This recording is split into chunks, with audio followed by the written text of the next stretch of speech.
Hi guys, in this video I'll show you how to fix like you can't go live on Instagram on iPhone. So first of all, make sure to update your Instagram app, and if it is updated and you are still facing the issue, so just go to your account and click on the profile icon on the below side.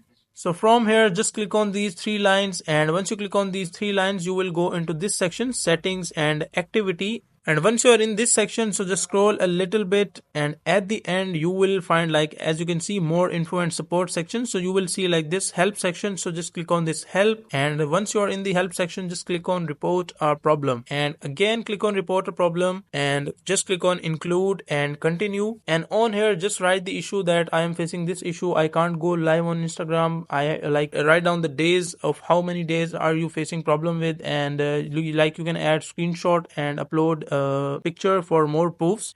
And once you write down your problem and add the picture or screenshot of your problem, so Instagram just click on the send icon, and Instagram team will contact you within like 24 to 48 hours, and they will solve your problem. So that is a simple and easy process of how you can fix Instagram can't go live on iPhone.